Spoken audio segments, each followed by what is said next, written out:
Cette semaine, Donald Trump a déconstruit cette illusion. Il a convoqué Emmanuel Macron, l'a écarté, puis Keir Starmer, qui l'a aussi évincé. Et aujourd'hui, c'était un piège. J.D. Vance était l'arme utilisée pour l'embuscade et Zelensky est tombé dedans. C'est terminé. C'est la fin de la présidence de Zelensky. Il ne s'en remettra pas. L'Ukraine ne peut plus se permettre de l'avoir comme dirigeant. Je pense que nous allons voir Zelensky être poussé vers la sortie très rapidement. C'est une catastrophe pour l'Ukraine. Le pire scénario possible pour Kiev et le meilleur pour la Russie. La rencontre tant attendue, à Washington le 28 février 2025, entre Donald Trump et Volodymyr Zelensky à la Maison-Blanche s'est transformée en un affrontement houleux, provoquant l'échec de la signature d'un accord stratégique sur l'exploitation des terres rares en Ukraine. Zelensky, en tant qu'invité, a exaspéré au plus haut point le président américain et son vice-président.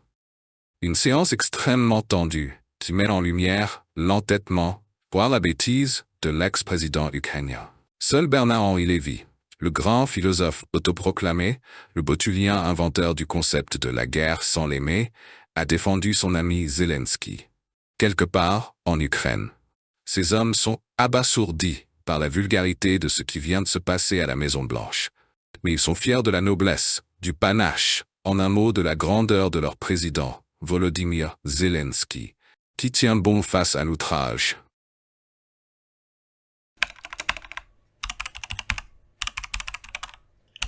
Le direct du Figaro a relayé une déclaration de Maria Zakharova sur Telegram.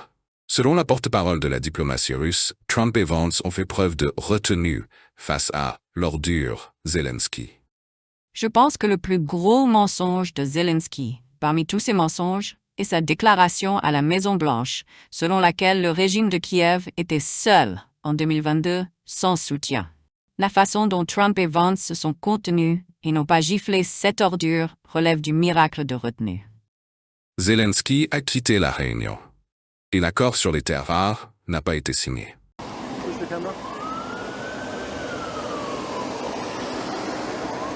Toujours dans le Figaro, les premières réactions de la classe politique française sont proprement honteuses. Comment peut-on encore soutenir cette guerre alors que les deux grandes puissances cherchent la paix? L'Europe a été dépouillée par Bruxelles où une commission toute puissante ne rend de compte à personne, si ce n'est aux démocrates de Biden.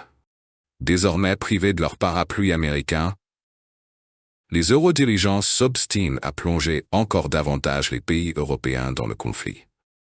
L'Ukraine n'a pas été battue. Elle est trahie, a réagi Édouard Philippe sur le réseau social X, estimant que l'exécutif américain était en train d'humilier tout un peuple. La France et l'Europe doivent être aux côtés de l'Ukraine. C'est notre avenir qui est en jeu, a-t-il poursuivi. François Hollande, de son côté, a qualifié la scène à la Maison-Blanche de scène obscène de télé-réalité et déclaré que la France et l'Europe devaient décider, au plus vite, un nouveau plan d'aide pour l'Ukraine. Si Donald Trump, dans le bureau ovale, parlait, c'est Vladimir Poutine qui était son souffleur, a-t-il taclé. À droite, le patron des députés Les Républicains, Laurent Wauquiez, a lui aussi estimé qu'il était urgent que l'Europe se réveille. Barrot et Macron se prennent pour de grands soldats. Macron joue avec le feu nucléaire en invoquant une dissuasion française mise au service des Européens. Un grand chef de guerre est né. Où en est l'ambulance? Très bien. Discutons-en maintenant en direct avec Scott Ritter, ancien officier du renseignement du Corps des Marines des États-Unis, qui nous rejoint immédiatement. Scott, je suis ravi de vous avoir avec moi. Le monde entier observe ce qui se passe, mais j'aimerais connaître votre avis personnel sur cet échange tendu entre Trump et Zelensky. Eh bien, pour être honnête, c'était un piège. C'était exactement ce qui devait se passer. L'administration Trump en a assez de Zelensky. Ce dernier a passé toute la semaine dernière à dénigrer Donald Trump dans son dos, tellement que J.D. Vance a dû intervenir en disant « Vous ne parlez pas ainsi de notre président ». Et pourtant, Zelensky a continué.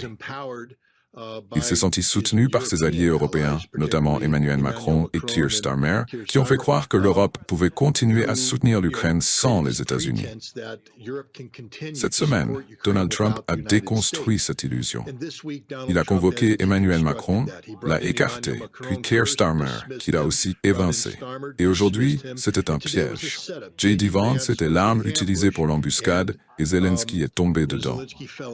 C'est terminé. C'est la fin de la présidence de Zelensky. Il ne s'en remettra pas. L'Ukraine ne peut plus se permettre de l'avoir comme dirigeant. Je pense que nous allons voir Zelensky être poussé vers la sortie très rapidement. C'est une catastrophe pour l'Ukraine. Le pire scénario possible pour Kiev et le meilleur pour la Russie. Et c'est là un point essentiel. Malgré des désaccords fondamentaux entre la Russie et les États-Unis sur la manière de résoudre ce conflit, la Russie est restée disciplinée. Ces désaccords n'ont jamais dégénéré. Moscou a pris du recul, laissant ce désastre se produire tout seul. Et il s'est produit exactement comme prévu. C'était une mise en scène orchestrée par le président des États-Unis. Et c'est la fin de la présidence de Zelensky. Avec cette situation, quel est selon vous le résultat de cette réunion?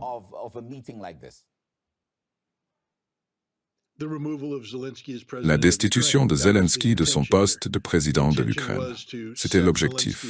Le but était de piéger Zelensky sous prétexte d'une discussion sur les ressources minérales et un traité de coopération, puis de l'attaquer par surprise. C'était un guet-apens soigneusement préparé par Donald Trump et J.D. Vance. Et Zelensky n'a pas les compétences nécessaires pour s'en sortir. Il a réagi exactement comme l'administration s'y attendait. C'est fini. La relation est définitivement rompue. L'Ukraine est en pleine confusion. Mais une chose est certaine. Quand Zelensky rentrera chez lui, il devra affronter une crise existentielle majeure.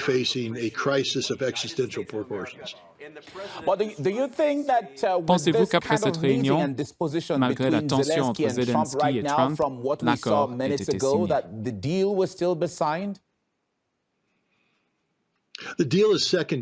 L'accord est secondaire. Qu'il soit signé ou non n'a aucune importance. Il était censé servir de base à des garanties de sécurité qui ne peuvent exister qu'en temps de paix. Mais cet accord n'était qu'un leurre. Il s'agissait en réalité de confronter Zelensky aux contradictions de sa position.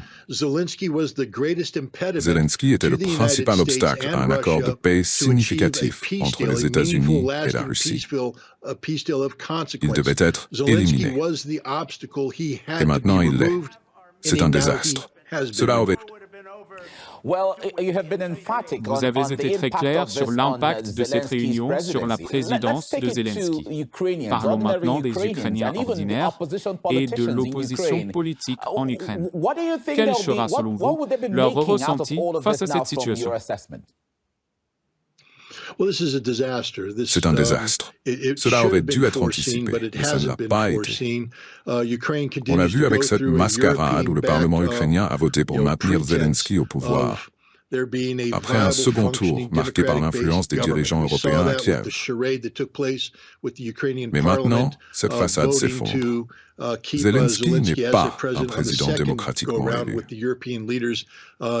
Il n'est pas un leader rationnel. Il est irrationnel. Je ne sais pas si l'Ukraine pourra se relever de cela. Cela pourrait bien marquer le début de l'effondrement politique du pays. On aurait pu penser que l'effondrement politique viendrait après un effondrement militaire et économique. Mais il se pourrait que ce soit l'inverse.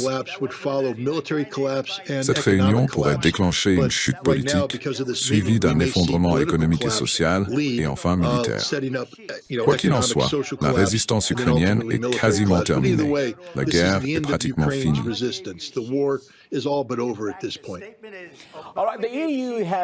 L'Union européenne a toujours affiché un soutien indéfectible à l'Ukraine. Vous avez entendu Macron, Starmer et d'autres dirigeants européens. Après cette rencontre entre Zelensky et Trump et ceux qui en découlent, pensez-vous que l'UE pourrait changer de position? Quel impact cela pourrait-il avoir sur leur soutien? Tout d'abord, rappelons que cela n'a aucune importance. L'UE est hors jeu. Madame von der Leyen s'est rendue à Washington, D.C. plus tôt cette semaine, espérant rencontrer Marco Rubio, le secrétaire d'État, et il a refusé de la recevoir. Donald Trump est en train de sanctionner l'UE en ce moment même. Il a qualifié d'organisation illégitime, fondamentalement opposée aux États-Unis. L'UE n'est pas notre allié, l'UE n'est pas notre ami, et elle ne sera jamais traitée comme telle. C'est un problème. Du point de vue de l'administration Trump, l'UE n'a aucune importance. Peu importe ce que l'Europe fait après cette réunion, cela n'a aucune incidence. Elle n'aura pas son mot à dire. Et elle ne pourra rien faire pour sauver Zelensky. Ce dernier a signé son propre arrêt de mort politique en Ukraine, et ce sont les Ukrainiens eux-mêmes qui régleront cette affaire, d'une manière ou d'une autre. Regardez comment Macron a été traité. Regardez comment Starmer a été traité. Regardez comment Carlos a été traité. L'Europe n'a aucun poids. Elle n'apporte rien de concret à la table des négociations. Elle peut parler, parler et encore parler. Mais à la Maison-Blanche, personne ne l'écoute. Car l'Europe ne compte pas. Elle ne pèse rien. Merci.